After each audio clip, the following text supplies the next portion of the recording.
Hello guys, welcome back to my channel. আশা করছি সবাই ভালো আছেন, সুস্থ আছেন আর আমার চ্যানেলের সাথেই আছেন। তো আমি গিয়েছিলাম বেসিক্যালি ভেলপুরি খেতে। ভেলপুরি খেতে এত প্যারা খেতে হবে আমি আসলে স্বপ্নেও কল্পনা করিনি। ভেলপুরি খাওয়ার জন্য আমি আমাদের যে বাসা আছে, মানে এখন আমরা বর্তমানে যেখানে থাকি সেখানে গিয়ে থেকে হচ্ছে যে সেখানকার বাজারে গিয়েছিলাম, নেই। দেন গিয়েছিলাম হচ্ছে যে মোহাম্মদপুর যে তিন মাথা আছে সেখানেও নেই। দেন হচ্ছে গিয়েছি মোহাম্মদপুর বাস স্ট্যান্ডে হেঁটে হেঁটে, সেখানেও ছিল না। তারপরে আমি টাউন হলে গিয়েছি, ভেবেছি যদি এটা না পাই তাহলে হচ্ছে যে কিছু একটা খেয়ে আসবো। তো সেখানে গিয়ে দেখলাম যে মোমো পাওয়া যাচ্ছে কিন্তু ভেলপুরি পাওয়া যাচ্ছে না। যাই হোক, আমি মোমোর উপরে লাফিয়ে পড়লাম, ঝাঁপিয়ে পড়লাম এবং সেখান থেকে আমরা দুইজনই 2 প্লেট মোমো খেয়েছি। তো এক প্লেটে হচ্ছে 6টা করে মোমো থাকে, আমরা তো খাদক মানুষ, তো হচ্ছে যে আমরা খেয়ে ফেলেছি। আর তারপরে আমরা নিয়েছিলাম হচ্ছে যে নেহারি দিয়ে আহ হালিম।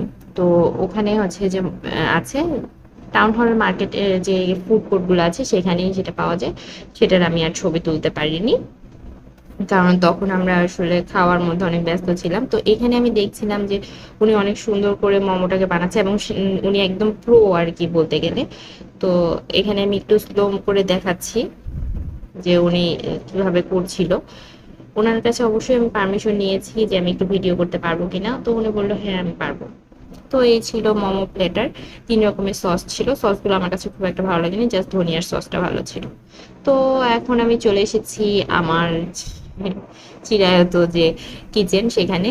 এই কিচেনের মধ্যে আমি আজকে বানাবো মজাদার মুগ মাটন কিমা দিয়ে হচ্ছে একটা পরোটা। আর একটা হচ্ছে যে বাইট নাম দিয়েছি আমি এটার। বাইট নাম এজন্য দিয়েছি, একটা বাইট নেওয়ার পরে এখানে যে হচ্ছে ডাল আর মাংসের যে একটা পুর মুখের মধ্যে আসবে সেটা আসলে বলার মতো না।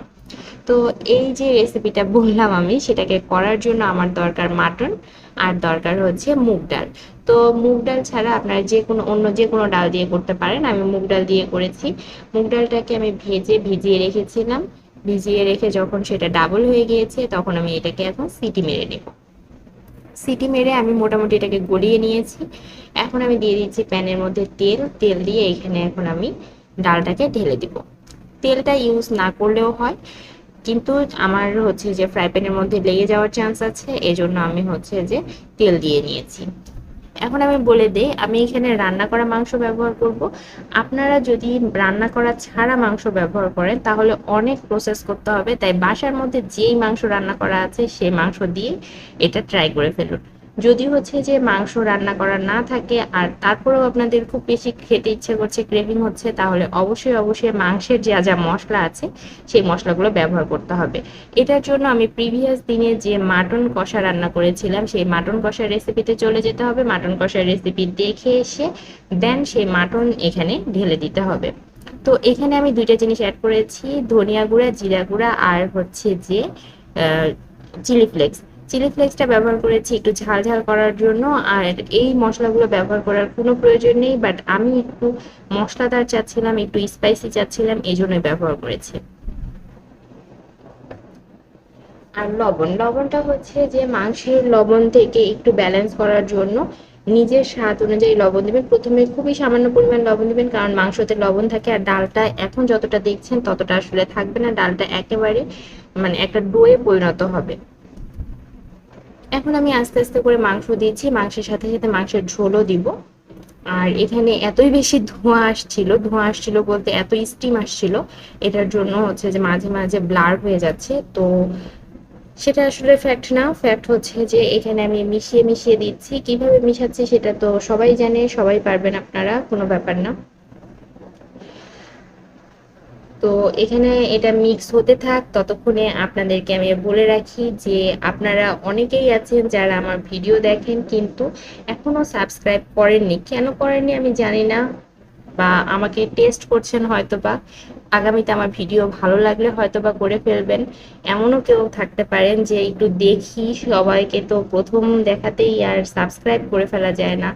তো যাই ভাবুন না কেন, যাই মনে আসুক না কেন, আপনাদেরকে আমি রিকোয়েস্ট করছি প্লিজ আমার চ্যানেলটিকে সাবস্ক্রাইব করে ফেলুন। আর আপনারা সাবস্ক্রাইব করলে সত্যি সত্যি আমার খুব ভালো লাগবে। আপনারা কমেন্ট করুন, কথা বলুন আমার সাথে, আপনাদের সাথে আপনাদের মতগুলো জানতে পারলে আসলে আমার খুব ভালো লাগবে। তো এখানে কথা বলতে বলতে আমি এটাকে একেবারে ভুনে ফেলেছি। এখন দেখুন এটাকে ভুনার পরে এটা পুরো স্টিকি স্টিকি হয়ে গেছে এবং আমার চামচের সাথে উঠে আসতে যাচ্ছে। যখন একেবারে চামচের সাথে সম্পূর্ণ ডোটা উঠে আসার মতো হয়ে যাবে, ঠিক সেই মুহূর্তে আমি চুলাটাকে অফ করে দিব এবং এটাকে একটু ঠান্ডা হতে দিব। একটু না, মোটামুটি ভালোই ঠান্ডা হতে দিব। যেহেতু এখানে মাটনের মাংস আছে, মাটনের তো জানেনই হাড় ছাড়া মাংস খুব কমই থাকে। তো এটাকে ঠান্ডা করে এটার যে হাড়গুলো আছে সেগুলো আমি ফেলে দিব, দেন এটাকে আমি ব্যবহার করব। তো এখানে আমি একটা ময়ান ব্যবহার করেছি। এই ময়ানটা বানানোর জন্য কিছুই করতে হবে না, তেল, লবণ আর হচ্ছে যে পানি আর আটা। আমি এখানে আটা ব্যবহার করেছি, আপনারা চাইলে ময়দা ব্যবহার করতে পারেন। আমার কাছে ময়দা ছিল না, এটা আটা দিয়েও খুব ভালো হয়, ময়দা দিয়েও খুব ভালো হয়। দুটা দিয়েই খাস্তা হবে যদি আপনারা তেলটা ব্যবহার করেন। তাহলে তেল ব্যবহার করলে একটু বেশি পরিমাণে ব্যবহার করবেন, খুব বেশি না। সাপোজ আপনারা 2 কাপ পরিমাণে ব্যবহার করছেন আটা, তাহলে হচ্ছে যে 2 টেবিল চামচ পরিমাণ তেল দিবেন। তো এটাকে একটা রুটির মতো আমি বেলে নিয়েছি, দেন এখানে কিমা দিয়েছি। কিমা দেওয়ার পরে এটাকে এখন রাউন্ড রাউন্ড করছি, মানে একটা রোলের মতো বানিয়ে নিচ্ছি। এখন এই রোলের মতো বানানোর জন্য এটা যেন ভালোভাবে সিল হয়ে থাকে, তাই আমি সামান্য একটু পানি দিয়েছি। পানি দিয়ে এটাকে এখন সিল করে দিই। খুবই ইজি বানানো। যদি আপনার বাসায় মাটন রান্না করা থাকে বা যে কোনো মাংস রান্না করা থাকে, আর হচ্ছে যে ডালটাকেও যদি আপনারা রেডি করে এভাবে রেখে দেন ডিপ ফ্রিজে, তাহলে হচ্ছে যে বানানোটা আরো ইজি হয়ে যায়। এখন এগুলোকে আমি সুন্দর করে কেটে নিব। কেটে নেওয়ার পরে আস্তে আস্তে করে একটু গোল গোল করে নিব। দিয়ে এটাকে আমি নাম দিয়েছি আসলে হচ্ছে যে মাটন বাইট বা হচ্ছে যে মুগ বাইট। যাই বলুন না কেন, এটা আসলে প্রত্যেকটা বাইট দিলে দেখা যায় যে প্রত্যেকটা পরতে পরতে মাটন আর ডালের যে মিক্সচারটা আছে সেটা আপনার জিভের মধ্যে গিয়ে লাগে এবং ব্লাস্ট করে। টেস্টটা খুবই অসাধারণ, আমাদের কাছে খুবই ভালো লেগেছে। আপনারা বাসায় অবশ্যই অবশ্যই ট্রাই করে দেখবেন। যদি ট্রাই করে দেখেন তাহলে অবশ্যই আমার যে পেজ আছে সেখানে ছবি শেয়ার করতে পারেন।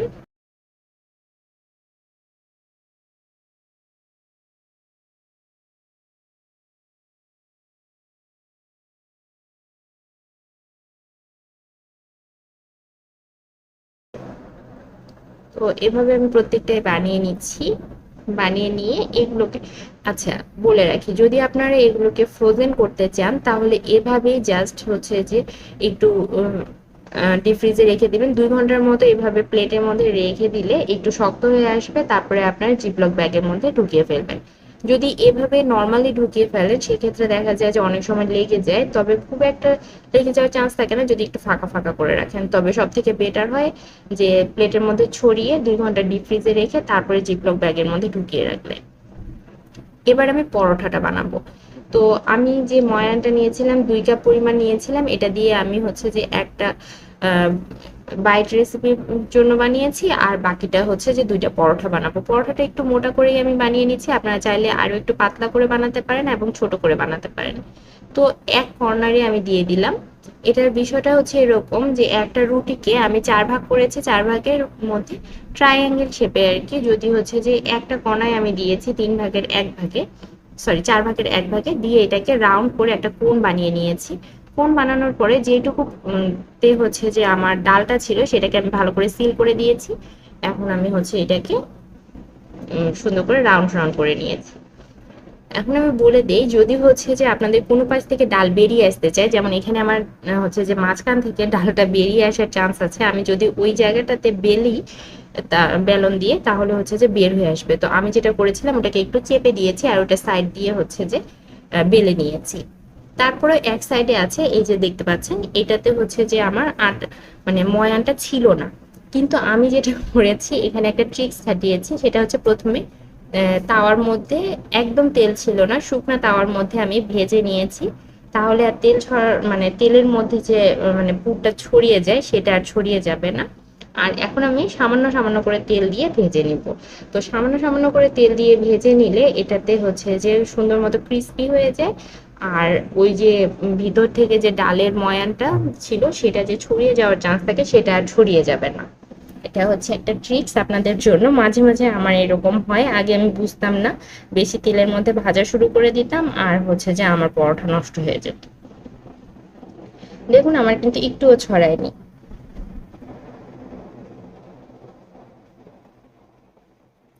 খুব সুন্দর করে ফুলেও উঠেছে এবং খুব সুন্দর হয়ে হচ্ছে যে কি বলবো, প্রত্যেকটা পরতে পরতে ছিল আর কি।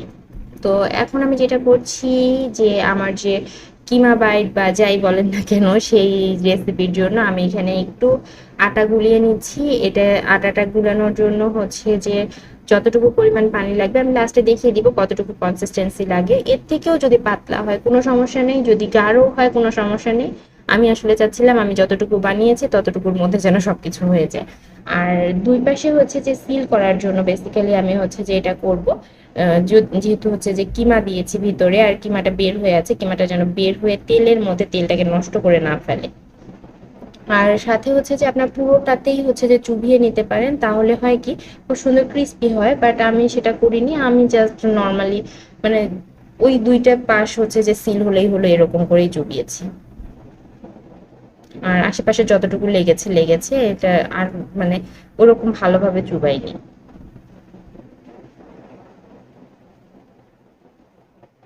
তো এখন হচ্ছে যে আমি এখানে দিয়ে দিচ্ছি, তারপরে একে একে সবগুলাই দিয়ে দিব আর সুন্দর করে ভেজে ভেজে তুলবো। একটা কথা বলে রাখি, তেলটাকে ভালো করে গরম করে নেবেন, গরম করে নেওয়ার পরে আঁচটাকে একদম লোতে করে দিবেন। তারপরে হচ্ছে যে এইগুলোকে ভেজে নেবেন। কারণ হচ্ছে যে যদি আপনারা একদম ফুল আঁচে যদি হচ্ছে যে ভাজতে যান তাহলে কি হবে, ভিতরেরটা হবে না, ক্রিস্পি হবে না, খুবই নেতায় নেতায় থাকবে আর কি। আর যদি এভাবে আস্তে আস্তে করে ভাজেন তাহলে হচ্ছে যে ভিতরটা সহ ক্রিস্পি হয় এবং খুবই মজাদার হয়। তো এই ছিল আজকে আমার রেসিপিগুলো। এটাকে আমি ভাজবো, ভাজিয়ে হচ্ছে যে খাবো। আমার তো খুবই খেতে ইচ্ছে করছে এখনই।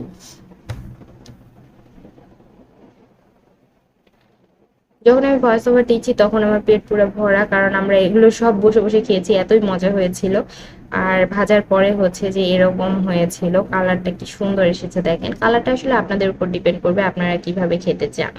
আর এখানে হচ্ছে যে পরোটা খাওয়ার পরে আমার মনে হচ্ছিল যে আপনাদেরকে দেখানো উচিত কিভাবে হচ্ছে যে এগুলা লেয়ার তৈরি হয়েছে। তো আমি লেয়ারগুলো দেখানোর জন্যই বেসিক্যালি হচ্ছে যে ইয়া করেছি। এই যে একটা লেয়ার, তারপরে এই যে দুইটা লেয়ার, তারপরে এই যে কিমাগুলো আছে, কিমাটার সাথেও হচ্ছে যে একটা লেয়ার, এই যে চারটা, আর এখানে হচ্ছে যে পাঁচটা। এই যে দেখুন ভিতরে একটা আলাদা আবরণ তৈরি হয়েছে। তাহলে বুঝতেই পারছেন যে এইভাবে পরোটা বানালে মানে সুপার ইজি ওয়েতে বানাবেন, কিন্তু সব থেকে টেস্টি। তো আশা করছি আপনাদের এই রেসিপিগুলো কাজে আসবে। সবাই ভালো থাকুন, সুস্থ থাকুন, বেশি বেশি করে রেসিপিগুলো তৈরি করুন, আমার ভিডিও বেশি বেশি করে দেখুন আর আমার জন্য অনেক অনেক করে দোয়া করুন। আল্লাহ হাফেজ সবাইকে। সবার জন্য অনেক অনেক দোয়া এবং শুভকামনা।